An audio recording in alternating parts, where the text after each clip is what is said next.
Welcome back to our new video. यसमा हामीले हेर्न खोज्दैछौँ प्रोफेसनल रिलेसनसिप्स। ठिक छ, अब तिमी प्रोफेसनल बनेर काम गयो भनेपछि तिमीसँग डिफ्रेन्ट रिलेसनसिप्स हुन्छ कि तिमीले त्यो प्रोफेसनल त्यो उसमा रहेर काम गर्दै गर्दा तिमीले अब विशेष गरी 4 टाइपको चाहिँ रिलेसनसिप्स हुन्छ। एउटा भनेको तिमीले इम्प्लोयरसँग हुन्छ, इम्प्लोयरसँग हुन्छ। अर्को भनेको तिम्रो क्लाइन्टसँग हुन्छ, ठिक छ। र अर्को भनेको तिम्रो हुन्छ सोसाइटीसँग र प्रोफेसनलसँग। अर्को भनेको हुन्छ तिम्रो सोसाइटीसँग र अनि अर्को भनेको हुन्छ अरू प्रोफेसनलसँग जो चाहिँ तिमी जस्तै छन् त्यहाँ काम गर्दैछन् हो। अब इच इन्डिभिजुअल यिनीहरूसँगको तिम्रो सम्बन्धले के कुरामा र कस्तो इथिकल सिचुएसन ल्याउन सक्छ भन्ने कुराहरू एनालाइसिस गरौँ।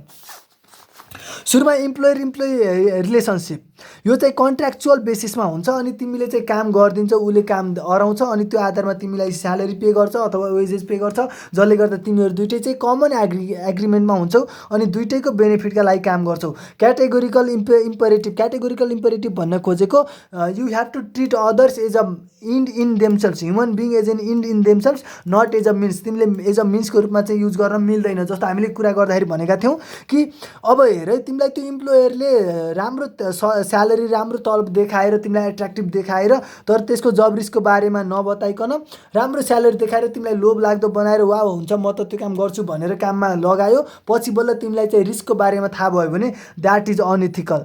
किनकि उसले तिम्रो आफैले डिसिजन गर्ने पावर यो भन्न खोजेको चाहिँ हाम्रो डियोन्टोलोजिकल थ्योरी अनुसारले आउँछ, डियोन्टोलोजी अनुसारले आउँछ, जहाँ चाहिँ हामीले इच इन्डिभिजुअललाई नै उसको चोइस अनुसारको लाइफ प्लान बनाउन र अनि उसले त्यो डिसिजन लिन सक्ने क्यापासिटी चाहिँ उसैमा नै छाडिदिनुपर्छ र अनि उसलाई एज अ मिन्स होइन कि एज एन इन्डको रूपमा ट्रिट गर्नुपर्छ भन्ने कुरा हो। ठिक छ। अर्को भनेको लोयल्टीको कुरा हुन्छ, जसमा चाहिँ गुड लोयल्टी र ब्याड लोयल्टी। जस्तो तिमी पनि इम्प्लोयरप्रति लोयल हुनु पर्यो, उसको बिजनेस सिक्रेट, ट्रेड सिक्रेसीहरू अनि गएर त्यहाँ भित्रका कुराहरू बाहिर अरूलाई नभन्ने जस्ता कुराहरू जे तिमीले कोड अफ इथिक्स अनि उसँग एग्रिमेन्टमा गरेका छौ ती कुराहरूलाई पालना गर्ने हुनु पर्यो। अर्को भनेको ऊ पनि तिमीसँग लोयल हुनु पर्यो कि उसले तिमीलाई चाहिँ अननेसेसरी अथवा भनौँ न तिम्रो उसभन्दा पनि अरू धेरै ल्याङल्याङ्गा कुराहरू गर्न लगाउने अनि तिम्रो कोड अफ इथिक्सले दिने भन्दा बाहिरका कामहरू गर्न लगाउने, अनइथिकल बिहेभियरहरूमा तिमीलाई चाहिँ फोर्सफुल्ली गर्न लगाउने जस्ता टाइपहरू चाहिँ गर्न दिनु हुँदैन। यसरी चाहिँ इम्प्लोयर र इम्प्लोइ बिचको रिलेसनसिप चाहिँ यसरी मेन्टेन भएको हुन्छ। अनि अर्को कुरा चाहिँ यदि त्यो इम्प्लोइमा चाहिँ उसलाई अब काममा राख्ने बेलामा के गर्यो त तिमीलाई भन्दाखेरि उसले अलरेडी नै ल यस्तो रिस्क हुनसक्छ, यस्तो छ, हाम्रोमा चाहिँ यस्तो केमिकल एक्सपोजिसन हुन्छ जसले गर्दा तिमीलाई क्यान्सर हुनसक्छ अथवा यस्तो छ यताउता भनेर तिमीलाई लाइफ थ्रेटनिङ रिस्क पनि हुनसक्छ, बाँकी जिम्मा चाहिँ तिम्रै भनेर यदि उसले अलरेडी नै भनेको छ र तिमीले रियल वर्क प्लेसमा त्यस्तै नै इन्भाइरोमेन्ट पायो भने अब चाहिँ उसले तिमीलाई त्यो क्याटेगोरिकल इम्पेरेटिभ उसले होल्ड गरेको छ, मतलब उसले चाहिँ तिमीलाई एज अ मिन्स युज गरेको होइन, उसले चाहिँ आफ्नो इन्ड पाउनको लागि तिमीलाई एज अ युज गरेको होइन कि उसले तिमीलाई एउटा रेस्पेक्ट दिएको छ कि तिमीले तिम्रो तरिकाबाट डिसिजन लिन सक्छौ भनेर। अर्को रिलेसन हुन्छ क्लाइन्ट एन्ड प्रोफेसनल रिलेसन। अब यसमा दुई टाइपको हुनसक्छ।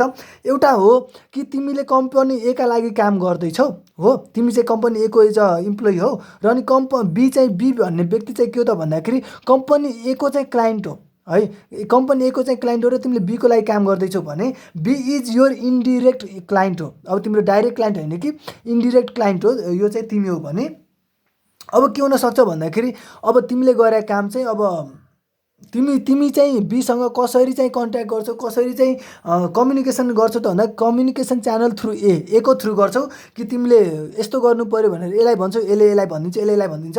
यसले गर्दाखेरि चाहिँ यहाँ तिमी चाहिँ अब इथिकल इस्यु आउन सक्छ। इथिकल इस्यु कसरी आउन सक्छ भने फर इक्जाम्पल तिमीसँग तिम्रो कम्पनीले अब एउटा काम गर्यो, प्रोजेक्ट गर्यो जुनमा सुपरभाइजर छ, सुपरभाइजरले गर्यो, तिमीले म्यानेजरको रूपमा काम गर्यो, यो प्रोडक्ट पनि बन्यो हो। यो प्रोडक्ट टेस्टिङ गर्दाखेरि तिमीलाई लाग्यो कि यहाँ तिमी केही सेक्युरिटी इस्यु छ, अब जुन चाहिँ तिमीले क्लाइन्टलाई जानकारी गराउन चाहन्छौ हो। यो कुरा चाहिँ अब तिमी डाइरेक्ट क्लाइन्टसँग त तिमी छैनौ एक्सेसमा, तिमीले अब तिम्रो सुपरभाइजरलाई भन्नुपर्छ र भन्छौ।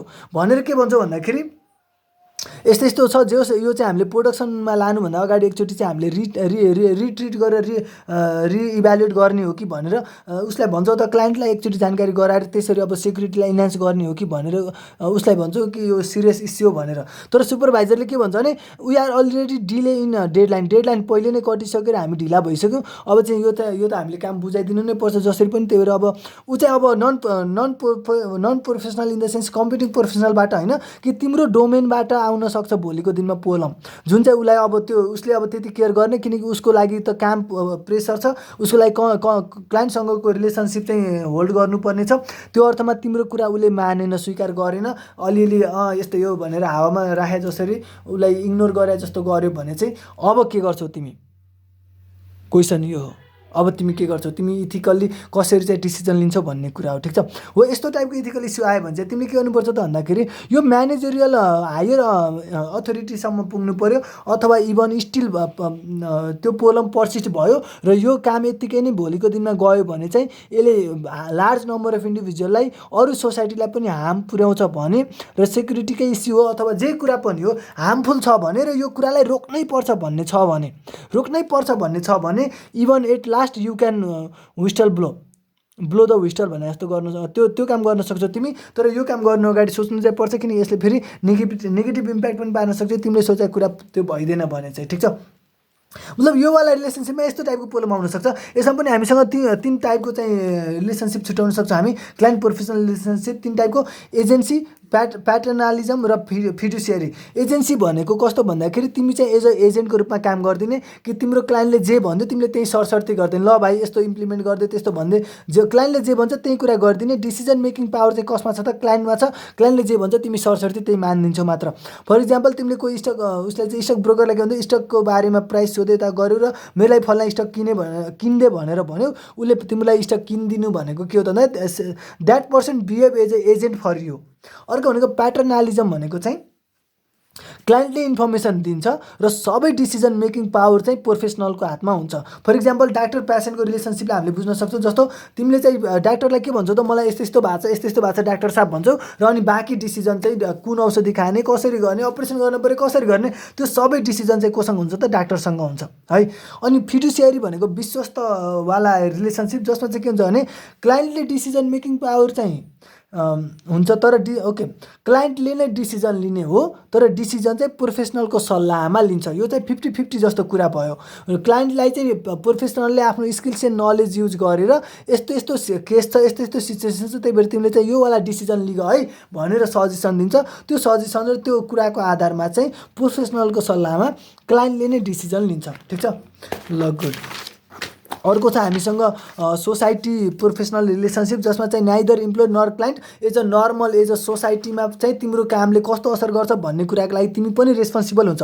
होइन person has a special knowledge, he has responsibility to use it for the benefit of humanity or at least not to the detriment of the humanity. मतलब तिमी अब प्रोफेसनल हौ र हामीले प्रोफेसनलको क्यारेक्टरिस्टिक्स हेरिसक्यौँ कि तिमी प्रोफेसनल हुनुले तिमीले चाहिँ त्यो प्रोफेसनल होल्ड गरेको त्यो स्पेसल नलेज स्किल्स होल्ड गरेको कारणले गर्दा तिमीसँग अरू ती नलेज नहुनेसँग भन्दा अलिकति रेस्पोन्सिबिलिटी बढी छ कि तिमीले जानेको नलेज र स्किल्स चाहिँ मिसयुज नहोस्, त्यसले चाहिँ यसरी युज नहोस् कि यसरी युज नभइदियोस् कि त्यसले चाहिँ ह्युम्यानिटीलाई असर पुर्याओस्। So you have that responsibility to use it for the benefit of the humanity, जसले गर्दा सोसाइटीमा गुड रेस्पोन्स हुँदै जाओस्। अर्को भनेको प्रोफेसनल रिलेसनसिप। तिमी जस्तै अर्को प्रोफेसनल छ जो चाहिँ तिमीहरू दुईजना मिलेर काम गर्दैछौ भनेपछि तिमीहरू दुईजना बिचमा कस्तो हुनु पऱ्यो त भन्दा एउटा कम्पिटेन्सिज भावना त हुन्छ नि, तर त्यो चाहिँ नेगेटिभ कम्पिटेन्सिज हुनु भएन। एज हुन्छ नि हामी दुईजना साथी एउटै क्लासको साथी भने के कहिले म टपर हुँला कहिले ऊ टपर होला, यसको मतलब हामी कम्पिट गरिरहेका छौँ, तर यसको मतलब हामी चाहिँ भाइलेन्टमा गर्नु भएन। हामी दुईजनालाई नै सिकाउँदै यसो हुन्छ नि गुड कम्पिटेन्स गर्नु पऱ्यो भन्ने कुरा। अर्को भने being honest, avoiding conflict of interest, giving credit where credit is due. यस्ता कुराहरू चाहिँ प्रोफेसनल रिलेसनसिप मेन्टेन गर्नको लागि हुन्छन्। So thank you so much for watching this video. अब हामीले हेर्नेछौँ conflict of interest and how to solve them.